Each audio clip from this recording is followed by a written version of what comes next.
Hi, Reverend Robert here. And this is week 4 of our 4-week exploration of the law of attraction. Now, we've looked at what it is, what it does, how it works. Today, I'd like us to take a look at how to work it, how we as individuals can use this powerful law of the universe for our own behalf, for our own good, and more importantly, for the good of the planet, for the good of others, in service to those around us. As you've heard me say before, the law of attraction is not about just getting. It's not about sitting in some meditative pose with our hands wide open, just waiting for a gold brick to land in our palm. It is about being active. And that activity, that primary activity, is to radiate out, to emanate out from us the vibration, an energetic vibration of love and beauty and harmony and wealth and health and well-being and abundance and prosperity. It is to emanate out that which we wish to experience as our lives. And the question often arises, how do I do that? How do I go about being that beneficial presence, that radiance of love, that emanation of joy and beauty and abundance and prosperity? The first question I have for you is, how's your daily spiritual practices? In the science of mind and in religious science, we speak a lot about daily spiritual practices: prayer, meditation, journaling, visioning, contemplation. The various forms of experience, spiritual experience that lets us tap into, be witness to, be privy to a higher mind. It's a way of creating that connection between ourselves and God's mind. And at a deeper level, that connection is always there. It's always operating. It's always happening. It's never absent, never separate from us. The difference is how conscious we are of that connection, how aware we are, and are we using that connection? What I know about the law of attraction is I have to prime the pump. And I prime that pump by using prayer. Now, this is not your begging and beseeching, your intercessory prayer. It is an affirmative prayer, spiritual mind treatment. It's allowing ourselves to come to a deep, deep recognition of the truth of God, our unity with that truth, professing and claiming our good, speaking the word that is creating that emanation, being grateful for the opportunity, and then allowing it to happen, letting go. If there is any one practice that has changed my life profoundly, it's prayer, an affirmative prayer. If you haven't taken the time to pray today, now's a good time. And what I'd like to share about prayer is a concept that has been born in many, many hearts and born in many, many minds, and is actually practiced right now, every day, by our Muslim brothers and sisters. For the religion of Islam teaches to pray 5 times a day. In religious science, it's been said that we should pray unceasingly. And I agree with that as well. And a verbal, physical practice 5 times a day goes a long way towards supporting that concept of praying unceasingly.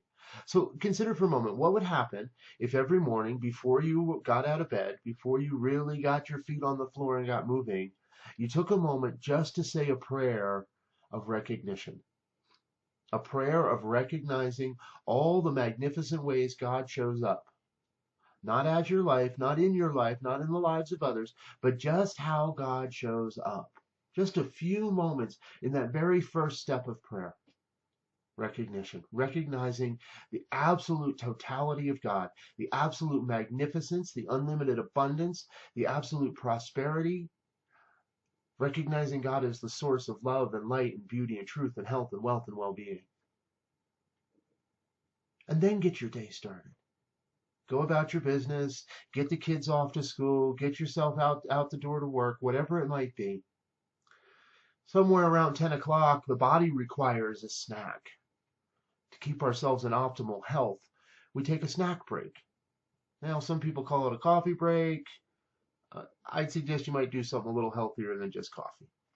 However, during that break, what if you took a moment to say a prayer of unification, of recognizing that everyone around you, all your coworkers, everyone that you passed on the highway on the way to work or that passed you, the bus stop, the people at the bus stop, the guy driving your kid's bus to school, everyone, everywhere was part of this one power, this one infinite beingness that you're calling God or Buddha or Brahma or whatever you call it. By lunch, we're ready to realize. We're ready to truly realize what's going on in our lives.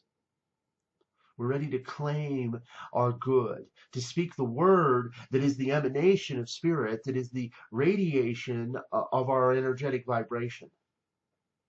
Now, maybe this happens at lunch. Maybe you got a lunch date and you can't do that, so you slip it into your afternoon break. Either way, before your day is done, before the kids get home from school, before you go sit down to dinner, before you drive home, do a prayer that's the realization, and really sink into that knowing of the truth of God expressing as your life.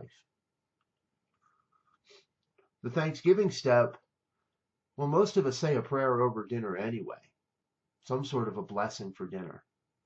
My kids personally love our prayer at dinner because we end with, and so it is, and amen, and now we can eat and dig in, because that's what they want after a prayer at dinner. It doesn't have to be long, doesn't have to be flowery. It can be straightforward, but we give thanks. We express gratitude verbally for everything that has come that day. From the moment our eyes awoke to the moment we are sitting in right there, we are grateful for everything that has happened and recognize that gratitude. Finally, before the day is done, before my head hits the pillow, how about a prayer of releasing? A prayer that releases all our good, releases our desires, releases the word back into the law, back into the creative nothingness from which it came, and really express our sense of trust and faith that God's got this. That I don't have to focus on the what, the how of any of this. I get to focus on the what. I get to focus on what it is we desire and let God take care of the how. Let God take care of the rest. Can you see how 5 prayers throughout the day brings us closer to that state of praying unceasingly?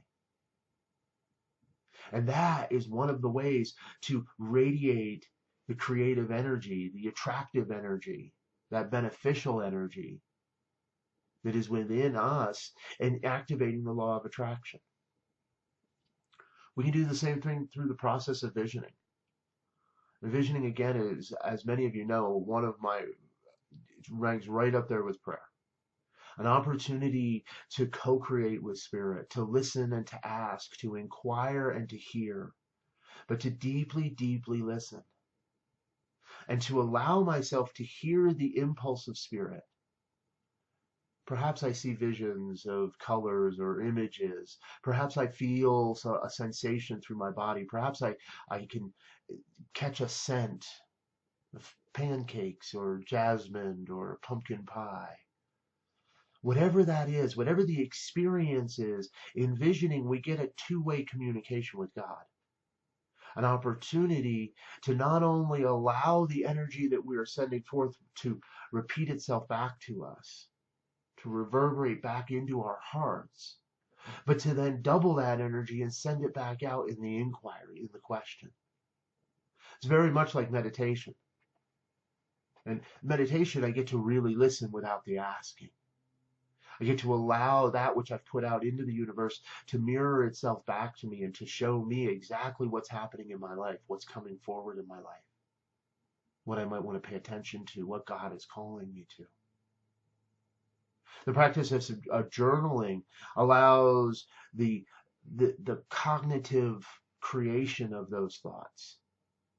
It's tactile. I can feel it. I feel the pen in my hand. I feel the tip of the pen scribing across the paper. And in that, again, I can allow myself to really embody this energetic vibration of good, of love, of harmony and peace and prosperity. Create the feeling within, cast that out into the universe, and then allow it to return unto us. That's the prescription. That's the formula right there.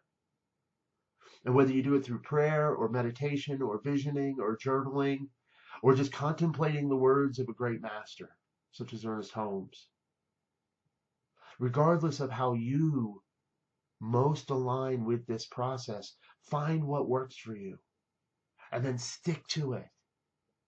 Work it. See, that's the thing. You've got to work it. You got to work it, work it, work it, day in and day out. When I was looking to enter ministerial school, there was an experience in my life that just wasn't serving me. And no matter what was happening in my life, when I sat down to pray, when I sat down to vision, when I sat down to meditate, I kept hearing the same thing. This almost command of God to move forward in a specific direction. And you know, that never went away until I took the first step. Until I listened to what was coming to me and then began to radiate that back out again. It's a self-feeding cycle. What I can tell you is life has gotten better every time, all the time, as I listen deeply and then radiate out that which I wish to seek. So as you move forward in your day, into your week, and as you move forward from this 4-part series, remember, the law of attraction is real. It is operating, and it is operating on your behalf, and it cannot do anything but that. However, you've got to engage with that. You've got to activate that, and you've got to empower that law of attraction through your own energetic vibrations, through your expression of love and beauty and joy and abundance and prosperity, and so much more. So this week, go out there and don't be a magnet. Be an expression. Be a radio tower. And broadcast your message, your vibration of love everywhere you go.